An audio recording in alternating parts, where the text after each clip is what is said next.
이번에는 저는 우리가 지금 지난번 92년 선거하고 지금 또 다릅니다. 지금은 이 격동식이기 때문에요. 1년이 100년입니다. 지난 92년 선거 때하고 달라서 그거로 우리는 이제 WTO 체제로 들어갔습니다. WTO 체제란 것은 경제적 국경이 없어진다는 얘기입니다. 지금 WTO 출범해서 10년 이내에 없어지는데 앞으로 7년밖에 안 남았습니다.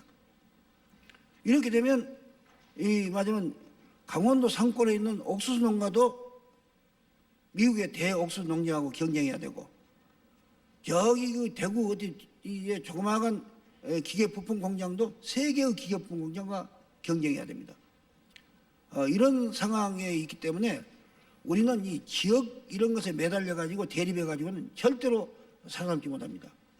우리 모두가 하나가 돼 가지고 그래 가지고 이 국가 경제를 살리면서 그래 가지고 우리의 정력을 내부의 대립과 갈등에 쓰지 말고 이것을 뭉쳐 가지고 그렇게 세계 시장에 나가서 승리해야 합니다. 그래서 지금 우리는 이 세계 시장에서 얼마만큼 1등을 품을 많이 만들어내야 이것이 우리를 좌우합니다. 2등은 소용없어요. 2등 가지고는 맞으면 이겨낼 수 없습니다. 앞으로 경제는 얼마만큼 1등품을 많이 만들고 그 대신 또 남의 우리가 못 만든 1등품 제일 좋고 제일 싼 것을 사다가 우리가 소비자가 쓰게 하느냐, 이 경쟁입니다. 그렇기 때문에 나는 이번 선거야말로 우리가 모든 이 지역 감정이라든가 혹은 그 무슨 동창생이라든가 이런 뭐 여러 가지 이 국가의 운명을 결정한 대통령 선거에 끼어들어서는 안 될 그러한 감정이라든가 그런 사고방식은 일체 배제하고 이번에는 바른 선거 속에서 바른 대통령 뽑아야 하지 않냐. 우리가 아다시피 민주주의는 백성민자 임금주의자, 백성이 임금입니다. 요새 지금 제가 간혹 그 영우 눈물을 보는데 그 임금 하나 자리 갖고 얼마나 지금 다투냐 하는 것도 보는데 어제 보니까 이제 모두 이제 그 세자를 죽이고 이제 새로 세자가 등극하고 하는데 임금 옥새 찍은 거 서류가 나오더군요. 그런데 옛날에는 임금이 옥새를 잘 찍어야 나라가 잘 됐습니다. 이제는 백성이 임금이니까 백성이 투표를 잘한 북각지를 잘 찍어야 나라가 잘 됩니다. 이것이 우리 운명을 좌우합니다. 그런 방향에서 우리가 모두 임금이 된 심정으로 옥새를 찍은 심정으로 이번 선거를 치른다면 나는 우리 정치가 좋아지지 않겠냐 그런 생각합니다.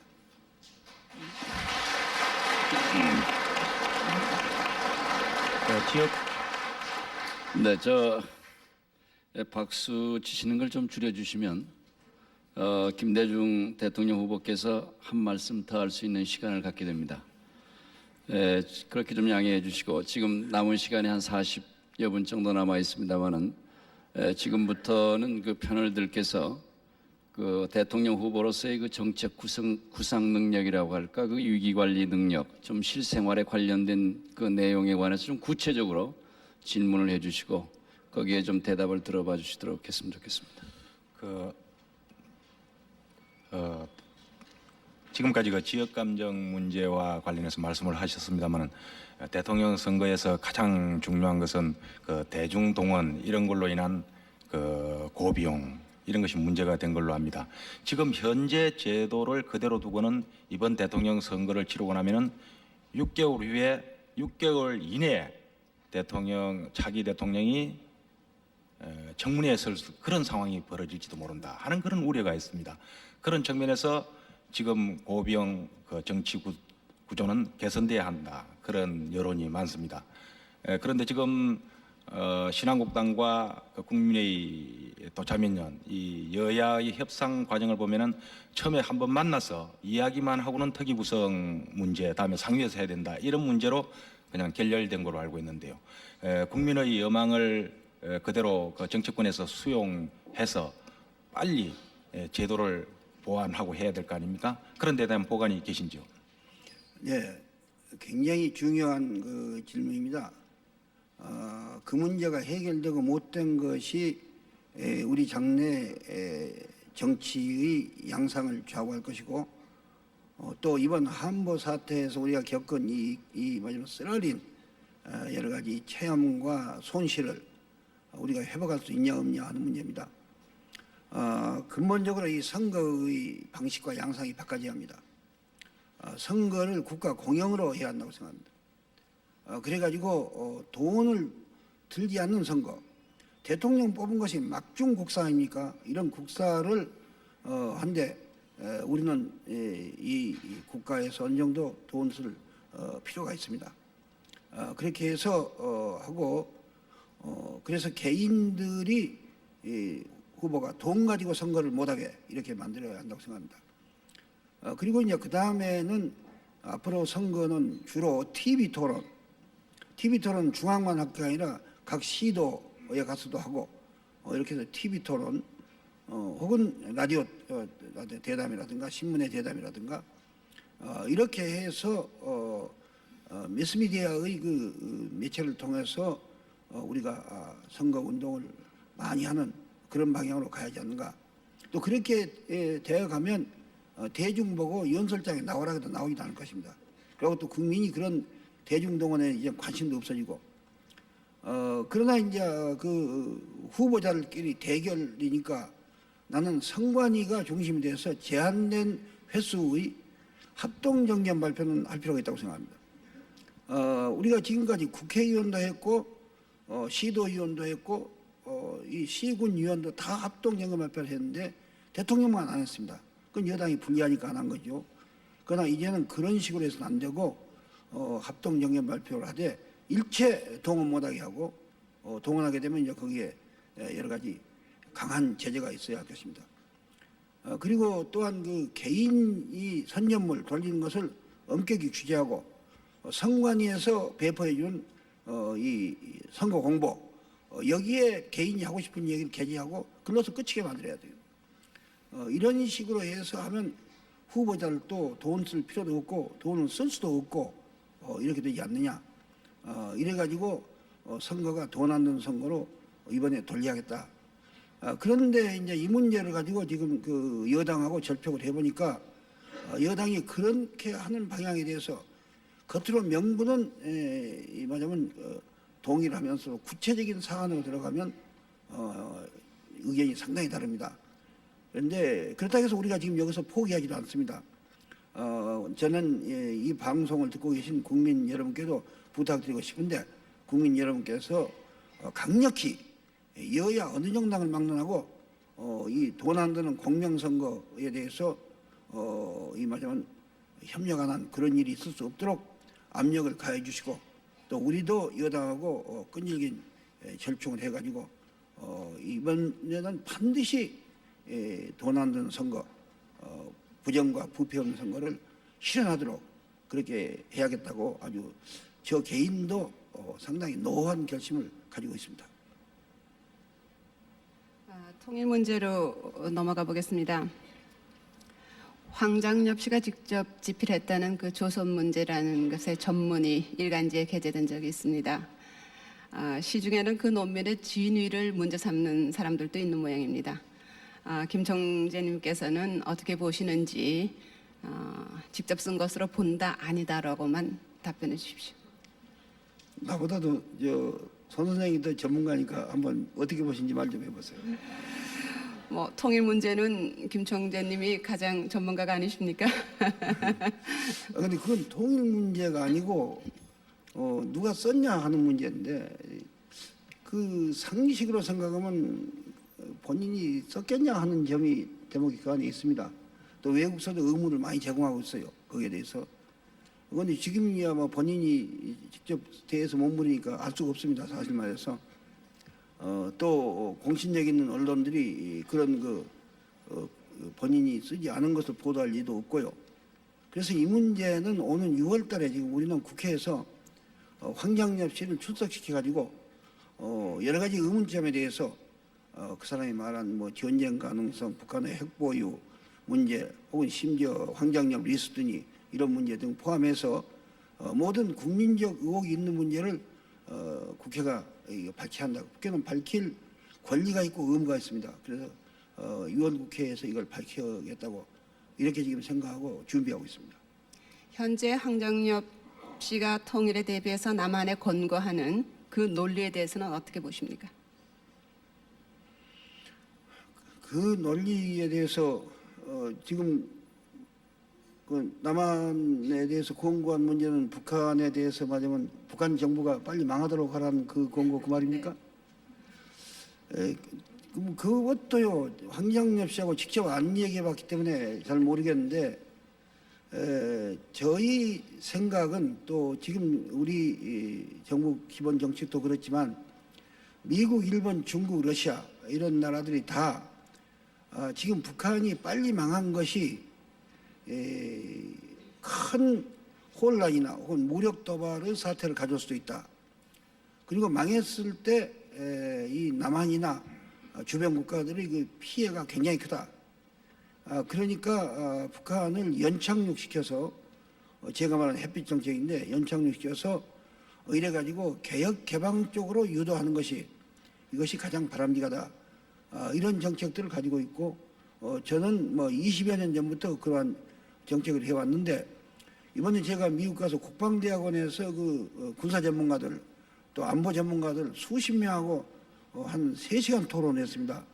그런데 거기에 어떤 그 해군 소장이 태평양 함대 사령부의 정책국장이라든가 그 직책을 가진 분이 이 얘기를 하는데 제가 말한 그 햇빛 정책 그것에 대해서 저희 그 3단계 통일 방안 그런 정책이죠.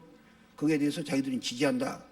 이래가지고 다른 분도 공감을 한 걸 봤습니다. 그래서 제가 볼 때는 우리나라의 기본 정책도 그렇고 제 생각도 그렇고 또 주변 4대국 우방국가도 모두 공통된 생각이 북한인을 그렇게 급격한 몰락과 패망의 길로 모는 것은 대단히 위험하고 그리고 또 그 엄청난 경제적 또 정신적 부담을 져야 한다.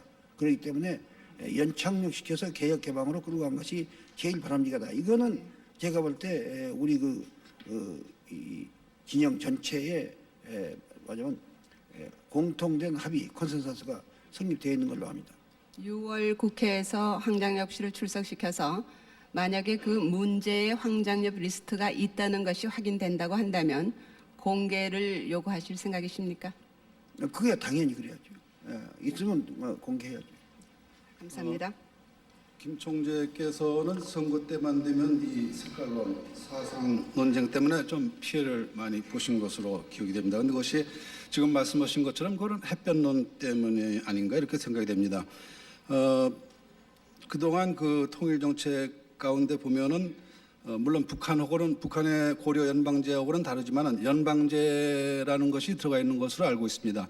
그것이 그 앞으로 선거에서도 그 통일 정책을 계속 견지할 것인지 그리고 말씀하시는 연방제가 북한의 연방제하고는 어떻게 다른 것인지 좀 간단하게 설명을 해 주십시오. 연방제를 제일 먼저 한 건 미국입니다. 1774년에 독립할 때 그때부터 한 거 아닙니까? 북한 김일성이 20세기 와서 한 소리예요. 그런데 왜 연방제 선조는 미국가 있는데 그렇게 우리가 김일성이 말 한마디 갖고 그렇게 좌우돼야 하냐 하는 얘기입니다. 그리고 이 연방제도 영연방제도 있고요. 버마도 연방제입니다. 연방제 나라 많아요. 북한만 얘기한 거 아니에요. 그리고 북한이 말한 연방제는 사실 비현실적이에요. 지금 연방제를 당장에 하자. 그래갖고 남한하고 북한 사이에 외교와 군대를 하나로 하자. 그런 얘기예요. 그러니까 그게 전혀 불가능한 일 아닙니까? 근데 제가 말한 것은 제1단계는 연방이 아니라 말하자면 일종 국가연합입니다. 그래서 독립국가끼리 서로 말하자면 연합을 해서 그래가지고 평화공존, 평화교류, 평화통일 원칙 밑에서 서로 해가지고 그래가지고 남북이 서로 화해협력하면서 여러 가지 협력하면서 같이 공존 공영하는 것을 한 10년이나 혹은 15년 하고 그래가지고 많이 서로 이 화합이 되고 또 정치적으로나 모든 면에서 이 동질성이 회복됐을 때 미국과 같은 연방을 하자는 겁니다. 우리 얘기는. 그러니까 북한 연방은 전혀 다릅니다.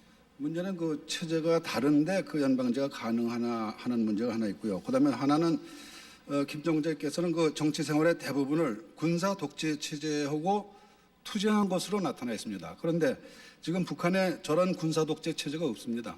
저런 군사 독재 체제 가지고는 연방제고 통일이고 될 수가 없다고 생각합니다. 저는. 그런데 이 그 북한하고 통일하려면 결국 북한이 변화하고 말씀하신 것처럼 어떤 민주화가 돼야지 그다음에 연방제도 되고 통일도 되는 것이 아니냐 이렇게 생각이 됩니다. 그러니까 북한의 민주화를 먼저 주장하실 생각은 없으십니까? 동감합니다. 그러니까 북한이 말하자면 개혁 개방을 하게 되면 어떤 사태가 오냐면 개혁 개방을 하게 되면 사유재산 제도가 일어납니다. 사유재산 제도가 일어나면 중산층이 생깁니다. 그 중산층이 생기면 그 중산층이 북한의 경제를 끌고 가기 때문에 마치 유럽에서 그 부르주아지 혁명 때 그 봉건 체제에서 산업혁명에서 일어난 그 자본가들이 돈 벌어가지고 나중에는 자기들 정당 만들어가지고 그래가지고 말하자면 정권 잡듯이 북한 체제나 내가 볼 때는 중국이나 베트남은 다 그런 길 간다고 보는데 이 중산층이 결국에는 북한에서 이제 새로운 정치 세력으로 등장을 해가지고 공산주의 세력하고 이제 거기서 대결하게 되고 선거를 하게 되고 그런 시대가 올 것입니다. 근데 그걸 안 하면 경제 발전이 안 돼요. 이 지금 정보화 시대고 이런 첨단 산업 시대이기 때문에 민주주의에서 정보가 무르듯이 흐르고 창의력이 보장돼야 하는데 일단 개방을 하게 되면 그 길로 가야 합니다. 그러니까 북한의 사람들이 개방하면 좋은 줄 알면서도 안 하려고 자꾸 한 것은 그렇게 되면 자기들 체제가 무너지기 때문에 걱정하는 거예요. 그러니까 우리는 어떻게 하는지 말하자면 개방하도록 유도해야 하는 거예요. 그렇게 되면 자연히 민주주의를 안 갈 수가 없습니다. 안 가고 어떻게 먹입니까? 그렇게 되면 우리하고 이제 자꾸 접근할 수 있는 그런 방향으로 끌고 갈 수가 있는 거예요. 통일 문제와 관련해서 조금 보충 질문 드릴까요? 북한이 요거는 좀 간단히 답변을 해주시면 좋겠습니다. 위기 관련 능력 그거와도 좀 연관이 될 것 같은데요. 북한이 도발할 가능성을 어느 정도로 보고 계십니까? 이 전쟁이라는 것은 우연이라든가 그 순간적인 여러 가지 오차 때문에 많이 일어날 수가 있습니다. 그래서 허나 정상적으로 보면 도발할 가능성은 많지 않다고 봅니다. 그러나 북한이 지금 이성적인 정권이 아니기 때문에 상황에 따라서는 무슨 일이 할지 모른다. 이거는 언제든지 우리가 생각하면서 대비한다. 그래서 그런 일을 못하게 말하자면 이 남한 정부가 주도적으로 북한을 관리한다. 제가 관리한다는 말 하는 것은 그것을 두고 말한 것입니다. 만약에 대통령에 당선되셔가지고 북한이 전쟁 도발을 일으켰다면 우선 세 가지, 우선적으로 조처해야 될 세 가지를 뭐로 들 수 있겠습니까? 전쟁 도발을 한다면 말이에요. 전쟁을 일으켰을 경우 대통령이 되셨을 때 만약 전쟁을 일으켰을 경우 우선적으로 조처해야 될 세 가지를 드신다면 어떤 것이 되겠습니까? 글쎄 그 전쟁을 도발한다면 참 국력을 총동원해 가지고 이것을 분쇄해야죠. 그리고 우방 국가들 특히 미국하고 긴밀한 협조하에서 이것을 분쇄해야 할 것입니다. 전쟁이 일어났을 때 북한이 전략적 지리적으로 우리보다 좀 유리한 입장에 있습니다. 우리는 수도하고 가깝고 또 수도 있는 이쪽이 좀 평지가 많고 그래서 오고 또 북한은 거기다만 모든 걸 집중시켰기 때문에 초전에 상당한 피해를 우리한테 줄 가능성이 있다고 합니다. 전문가를 보면. 그러나 북한의 그 현재 모든 역량으로 봐서 얼마 안 가서 북한은 괴멸합니다. 그런데 북한은 그걸 잘 알고 있어요. 그래서 우리가 이 전쟁을 일어났을 때보다도 막는 게 중요합니다. 막는 데는 남한에서 여야 없이 일치단결해 가지고 이걸 막아야 돼요. 지난번에 강릉 사태 때 제가 지금 청와대 가서 대통령하고도 같이 그런 그 여야 없이 북한에서 규탄하고 이렇게 한 것도 바로 그런 것이 있습니다. 그 사람들이 오판하기가 쉬워요. 그렇게 해서 전쟁을 막아야 되고 그리고 항상 그쪽에 대해서 자기네가 도발했다가는 자기네 괴멸한다는 거 살아남지 못한다는 거 알도록 우리가 항상 태세를 취하고 또 알려주어야 돼요. 그리고 이것을 위해서 전쟁 막기 위해서는 미국, 일본하고 밀접한 협력을 하고 이 군사적으로나 기타에서 협력을 하고 그리고 북한의 영향력 있는 중국과 소련을 러시아를 잘 우리가 해서 그 사람도 절대 전쟁을 반대합니다. 제가 이 작년에 가서 중국에 국가 보조석이라든가 그 높은 여러 가지 책임자들하고 만났는데 절대 반대입니다. 북한이 만일 전쟁 도발하면 지지 안 한다고 이렇게 공언하고 있습니다. 그렇기 때문에 그런 나라들과 전부 손잡아 가지고 전쟁을 절대 못 일으키도록. 그게 제가 항상 하는 말이 김정일이가 전쟁하고 싶다고 하고 말고 싶더만은 그래서는 안 된다 이것입니다. 하고 싶어도 못하게 만들어야 한다 이것입니다. 그래서 전쟁 일으키고 나서 어떻게 할 거냐보다도 전쟁을 못 일으키게 하는 것이 난 더 중요하다 이렇게 생각합니다. 네, 간단한 질문 하나 드리겠습니다. 오늘 그 시내버스 요금이 인상됐거든요. 얼마나 올랐는지 알고 계시는지요? 아니 신문에 400원이 430원 올랐다고 나왔는데 그것조차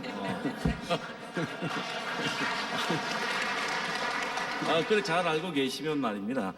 그 조순 서울시장이 지금은 탈당했지 않습니까? 그렇지만 과거에는 국민회의의 지원을 받아서 당선됐는데 그 시내버스 인상 불가론에 대해서 한번 조언을 해줄 의향은 없으신지, 또 버스 요금 인상에 대해서 어떻게 생각하고 계시는지.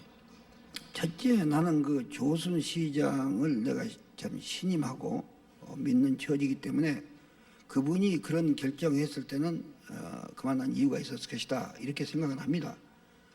허나 내가 잘 몰라서 그런지 모르지만 얼마 전에 신문에 대서특보된 것이 그 버스 회사들이 맞으면 수익금을 감추고 모두 탈세하고 돈 빼돌리고 이렇게 해서 이래가지고 해놓고 적자를 조작해가지고 장부 조작해가지고 이래가지고 버스 회사들이 자꾸 버스 요금 올린다 이런 게 난 일이 있습니다.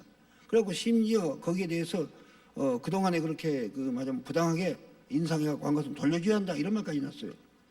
그랬는데 왜 갑자기 이번에 그때는 그럼 버스 회사들이 그렇게 부정까지 해서 축제를 했는데 왜 지금은 모두 망해가니까 올려줘야 한다고 됐는지 거기에 대해서 제가 지금 현재 상황을 잘 모르는데 요컨대 시민들한테 지난번에 있었던 그 문제 버스 회사들이 그런 부정을 한 부당하게 지금 요금 올리고 그것을 빼돌리고 이런 문제가 있었는데 왜 이번에 올려야 하냐 이 설명이 나는 없는 것이 대단히 궁금하다 이렇게 생각합니다. 저 정책과 관련해서 한 가지 여쭤보겠습니다. 대통령 후보 수락 연설에서 밝히신 신광개토 시대의 개막. 과연 그 말씀이 김정정께서 늘 주장하시는 위기에 봉착해 있는 우리 민족과 국가를 구할 수 있는 대목과 어떤 부분에서 연계가 되는 건지 좀 설명해 주시기 바랍니다. 이 광개토 대왕 얘기를 하니까 여러분 국민들도 좀 역사 책을 통해서 배우기는 배웠지만 너무 오래된 일. 광개토 대왕은 아시다시피 4세기 말부터 5세기 초까지 이 세상에서 있었습니다. 나이도 37인가 돌아갔어요. 그런데 이 광개토 대왕 시대가 우리 민족 역사를 보면 가장 크게 웅비했던 그 민족의 그 기상이 참 크게 떨쳤던 시대입니다. 그래서 동북아시아를 중국과 더불어 양분해가지고 지배를 했어요. 서쪽은 요하, 북쪽은 송화강, 그리고 동쪽은 시베리아, 남쪽은 이 마지막 한강 이렇게 지배해서 거대한 판도를 지배하고 그렇게 했습니다. 그러한 그 민족의 그 기상 그리고 밖으로 뻗어나간 이 확장형 이런 것이 지금이야말로 필요합니다. 왜냐하면 산해혁명 이래 300년 동안 국민국가, 민족 단위 국민국가의 시대로부터 국경을 쳐놓은 이 시대로부터 이제 국경이 없어지면서 세계로 가는 시대입니다.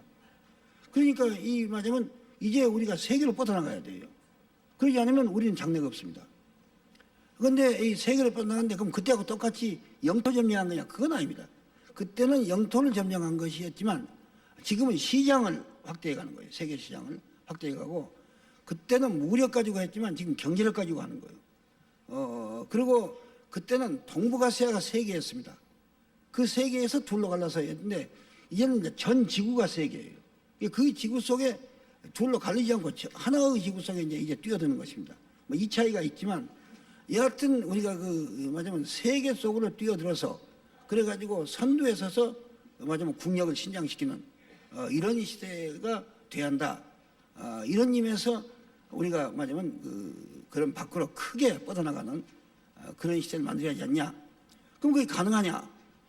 가능하다고 봅니다. 왜냐하면 지금 우리 국민들은 우리 경제를 세계 11번째의 대국으로 끌어올렸습니다. 만일 우리가 남북이 말하자면 화해해가지고 서로 협력해서 여기 쓸데없는 그 낭비를 하지 않고 같이 한다면 이제 그런 것까지 포함해서 합니다만은 어쨌거나 우리가 지금 국민들이 다시 한번 일어서 가지고 우리 경제 살리는 방향으로 우리가 힘을 써 나가고 이렇게 하면 제가 볼 때는 지금 세계 11번째인데 2025년 앞으로 한 30년 이내에 우리는 미국, 일본, 중국, 독일과 더불어 세계 5강에 들어갈 수 있다고 생각합니다. 그래서 세계 5강에 들어가면서 우리는 이 선진국 선두대열에 갈 수가 있다. 우리 민족이 지금 그런 역량이 있습니다. 우리 민족이 교육 수준이 높고 성취 동기가 굉장히 강한 데다가 이 과거와 같이 20세기와 같이 위에서 지배와 복종 시대의 그런 체제 속에서는 일본이나 독일 같은 나라가 민족이 유리하지만 지금과 같이 우리 민족 같이 자발적으로 신명나야 하는 이런 체제에서는 이제 21세기가 자발적으로 모든 걸 해나가는 그런 시대로 들어가기 때문에 또 20세기 같이 공장 노동, 말하자면 공업 생산 같은 하드웨어가 중심이 아니라 이제는 그 정보라든가 지식산업 이런 소프트웨어가 중심이 된 이런 시대에는 이 우리 민족이 훨씬 더 적응력이 강합니다. 그래서 나는 우리가 한번 이 정권을 잡아가지고 국민들하고 아까와 같이 TV 앞에서 같이 토론해가지고 우리가 갈 방향에 대해서 우리 민족의 저력에 대해서 같이 협의해가면서 같이 신나게 우리 민족이 한번 일어서면 나는 그런 새로운 이 광개토 시대를 만들 수 있다 그렇게 생각합니다.